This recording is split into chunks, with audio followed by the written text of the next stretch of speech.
యేసుక్రీస్తు సమాధి నుంచి తిరిగి లేచిన రోజు సాయంత్రమున ఆయన శిష్యులందరూ ఒక ఇంట్లో ఉండగా యేసుక్రీస్తు వారి మధ్యకి వస్తారు. ఆ సమయంలో ఆయన శిష్యుల్లో ఒకలైన తోమగారు అక్కడ ఉండరు. అయితే మిగతా శిష్యులు తోమగారు వచ్చాక మేము యేసుక్రీస్తుని చూసామని చెప్తారు. కానీ తోమగారు, నేను యేసుక్రీస్తు చేతి మేకల గుర్తుల్లో నా వేలు నుంచితేనే కానీ నేను నమ్మనని చెప్తారు. అయితే 8 రోజుల తర్వాత యేసుక్రీస్తు మరలా వారి మధ్యకి వచ్చి, తోమ, నీ చెయ్యి చాచి నా ప్రక్కలో ఉన్న గాయంలో చూడుము అని చెప్తారు. అప్పుడు విశ్వసించిన తోమగారు, నా ప్రభువా, నా దేవా అని పలుకుతారు. విశ్వసించిన తోమగారు యేసుక్రీస్తు తిరిగి లేచాడన్న సువార్తను ప్రకటించడానికి క్రీస్తు శకం 52వ సంవత్సరంలో భారతదేశంలోనికి అడుగు పెడతారు.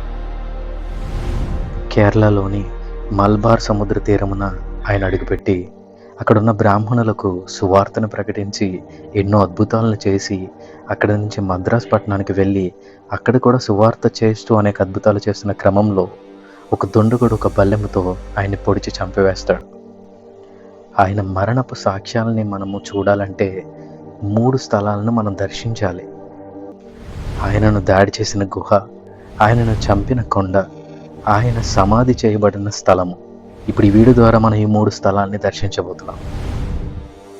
ఇదే ఆయన గుహకు వెళ్ళే మార్గం. ఈ ఎంట్రన్స్ ద్వారా ఆయన గుహను మనం చేరుకుంటున్నాం. ఈ స్ట్రీట్స్లో నడుస్తున్నప్పుడు మనం స్టాచ్యూస్ని చూడగలం.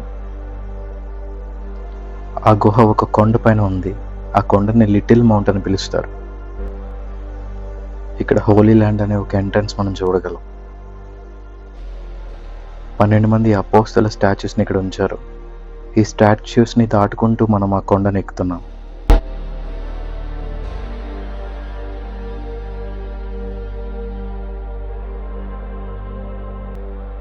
కేరళలో ఆయన బ్రాహ్మణులకు సువార్త చేస్తున్న స్టాచ్యూస్ని ఇక్కడ పెట్టడం జరిగింది. ఇక్కడ ఒక చర్చ్ కట్టారు. ఆ చర్చ్లోనికి మనం వెళ్తున్నాం.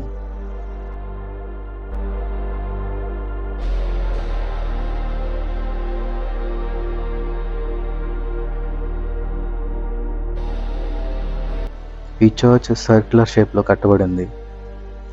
లోపల ఇంటీరియర్ చాలా బాగా అనిపించింది. అండ్ పైన సీలింగ్లో గ్లాస్ వర్క్ని మనం చూడగలం. ఆ గ్లాస్ వర్క్ చాలా అట్రాక్టివ్గా ఉంది.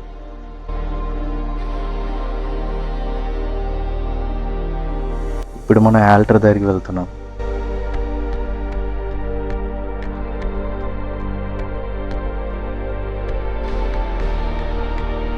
ఇప్పుడు మనం గుహలోనికి వెళ్తున్నాం. ఆ గుహ పైన ఈ చర్చ్ కట్టబడింది. ఈ స్టెప్స్ ద్వారా మనం ఆ గుహలోనికి వెళ్తున్నాం.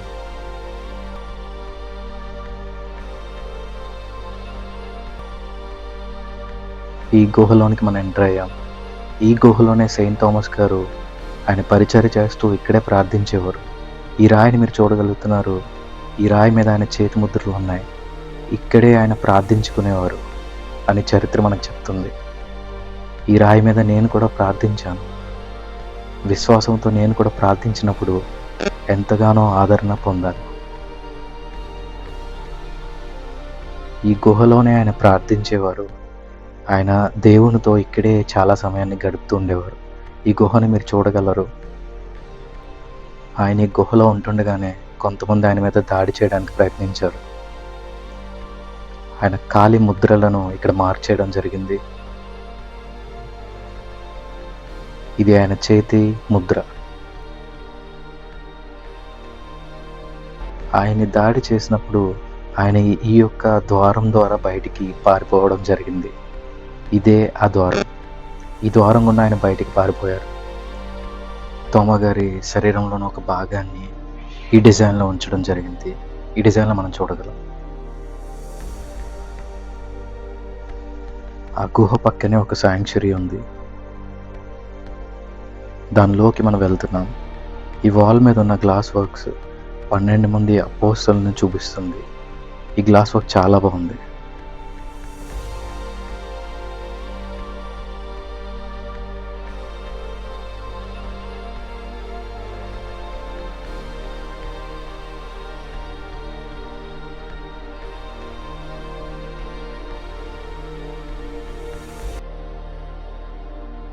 ఇక్కడ ప్రభు యొక్క రొట్టె ద్రాక్షరసంకి సాదృశ్యంగా పెట్టారు.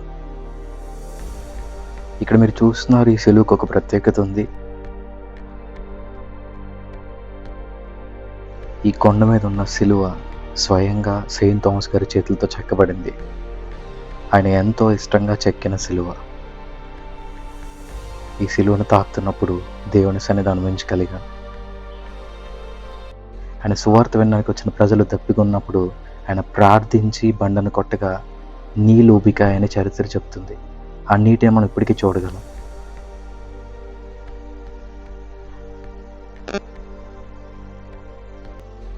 ఇది ఆయన పాదముద్ర.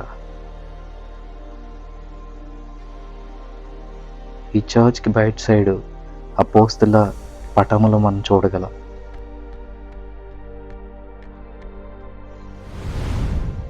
ఇక్కడున్న ఒక చర్చ్కి ఒక ప్రాముఖ్యత ఉంది. ఆ చర్చ్లోకి మనం వెళ్తున్నాం. ఈ చర్చ్ ఇంటీరియర్ చాలా బాగుంది. ఇది ద క్రాస్ చర్చ్.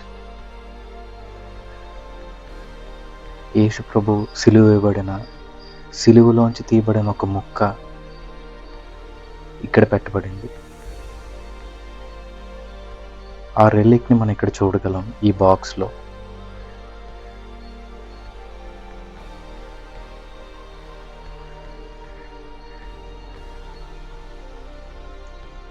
ఇది మీరు చూస్తున్న డిజైన్లోనే ఆ ముక్కను పెట్టడం జరిగింది.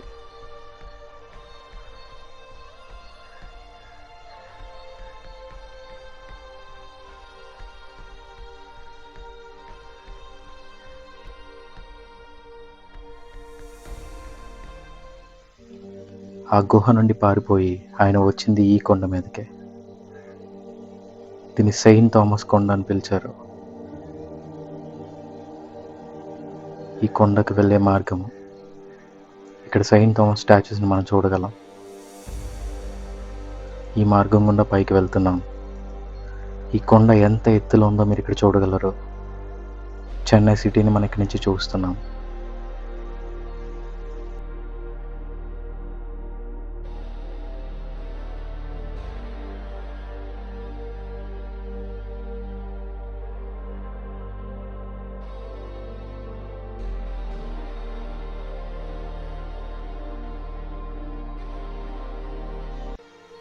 ఇక్కడ మనం ఒక స్టాచ్యూని చూడగలం. అదే తోమ గారు యేసుక్రీస్తుని పరిశీలిస్తున్న దృశ్యం. ఇది దేవాలయం ముందు ఉంచబడింది.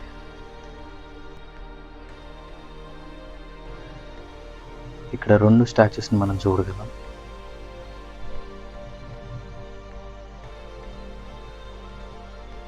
ఇదే ఆయన చంపివేయబడిన స్థలం. దీని మీద ఒక మందిరాన్ని నిర్మించారు. ఈ వాల్ మీద అపోస్తుల చిత్రపటాలను మనం చూడగలం. ఈ మందిరంలోకి మనం నడుస్తున్నాం.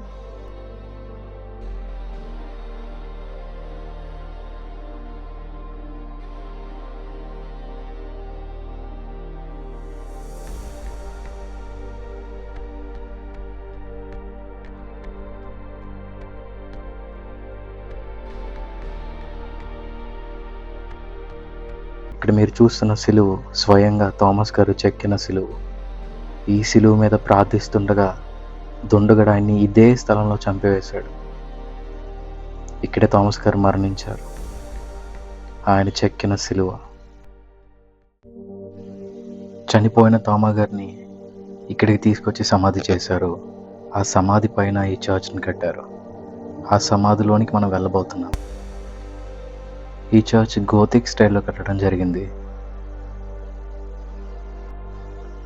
యేసుక్రీస్తు 12 మంది శిష్యుల్లో 3 సమాధుల మీద మాత్రమే మందిరాలు నిర్మించబడ్డాయి. వారు యాకోబు, పేతురు, తోమా. ఇప్పుడు మనం తోమా గారి మ్యూజియంలో ఉన్నాం. ఈ మ్యూజియంలో చాలా వస్తువుల్ని మనం ఇక్కడ చూడగలం.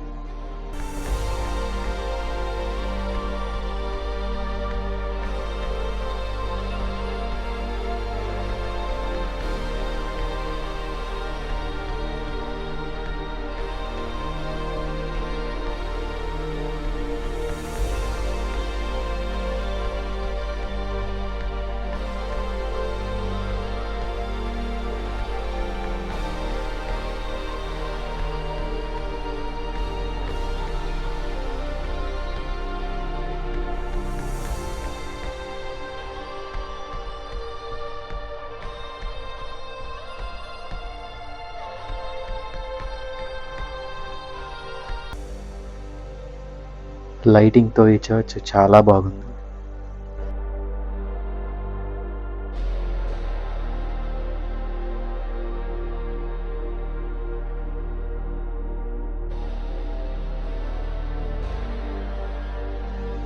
ఈ చర్చ్ లోపలికి వెళ్దాం. ఈ చర్చ్ ఇంటీరియర్ ఎలా ఉంది? దీని కిందే సమాధి ఉంది.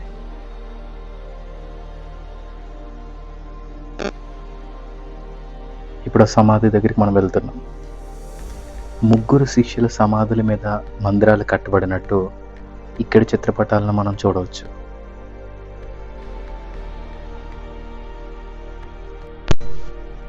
ఇప్పుడు మనం సమాధి ఉన్న ప్రాంతానికి వెళ్తున్నాం. ఈ స్టెప్స్ దిగుతుండగా మన ఎదురుగుండా ఒక చిత్రపటం కనిపిస్తుంది. తోమా గారు యేసు ప్రభు ప్రక్కలో తన చేతి నుంచి పరిశీలిస్తున్న చిత్రాన్ని మనం ఇక్కడ చూడగలం.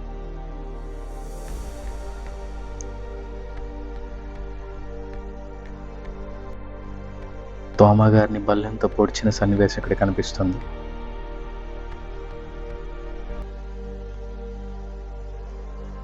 ఇదే ఆ సమాధి. దీని కింద సమాధి చేయబడ్డారు.